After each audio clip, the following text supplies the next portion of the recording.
આજે એવું અચાનક થઈ ગયું જેના લીધે કાનોડાને અમારે અચાનક જ પાણીમાં પધરાવવો પડ્યો. તો રોજની જેમ સવારમાં ઉઠીને પહેલા તો બ્લેક કોફી બનાવી, પછી આને નાસ્તો કરાવીને સ્કૂલે જવા માટે તૈયાર કરી દીધી. પછી રોહિત આવ્યો અને નિશાળે મૂકવા માટે. રોહિત કે કેમ મોડું થઈ જાય? મેં કીધું કાંઈ મોડું નથી થતું, પણ આ એટલો ધાંધિયા કરે ને સ્કૂલે જવા માટે. ઘરનું બધું કામ પૂરું કરી લીધું ને તો મારો નાનો ભાઈ આવ્યો, એને શરદી ઉધરસ થઈ ગયા બહુ. રસોઈ બનાવીને 10-12 દિવસ થઈ ગયા. આ વખતે મંદિર સાફ કરવાનું મોડું થઈ ગયું. પહેલા મેં કીધું ભગવાનને તૈયાર કરી દો. અને સ્કૂલેથી આવીને પ્રિયાંશી અને મારો ભાઈ મતલબ ભાણકી અને મામા એટલા બાજા એની કોઈ સીમા જ નથી. અને આમાં આનું થોડુંક તોફાન હમણાં વધતું જાય. પછી બપોરે મારા ભાઈનો ફોન આવ્યો કે ગોરદાદા આવી ગયા, તમારા કાનુડાને લઈને અમારે ઘરે આવ્યા. ઘણા બધા વર્ષ થઈ ગયા મમ્મીના ઘરે કાનુડાની પૂજા થાય એના. મમ્મીના ઘરે 0 નંબરનો કાનુડો થોડાક દિવસ પહેલા છે ને કાનુડો ખંડિત થઈ ગયો. અને દાદાને બોલાવીને પહેલા તો જે નવો કાનુડો લાવ્યો એની પૂજા કરી, અને પછી ગુરુ બાપાએ કીધું જે ખંડિત થઈ ગયેલો કાનુડો છે એને આજે જ પાણીમાં પધરાવી દે છે. ત્યાં આ બેને રનિંગ કરવાનો ટાઈમ થઈ ગયો એટલે આ બે વહી ગયા રનિંગ કરવા. પછી કાનાની આરતી કરીને રોહિત કે હાલો આપણે બાજુમાં જ ગુપ્ત પ્રયાગ છે તો ત્યાં આપણે કાનાને પધરાવા જવું પડશે આજે. તો અમે પણ અંધારો થાય એ પેલા ઘરેથી નીકળ્યા અને પ્રિયાંશી એને રનિંગ કરવા ગઈ હતી,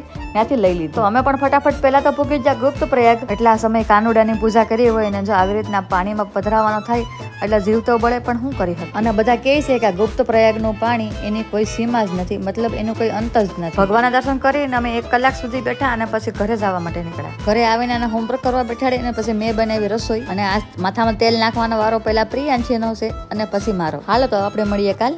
રાધે રાધે.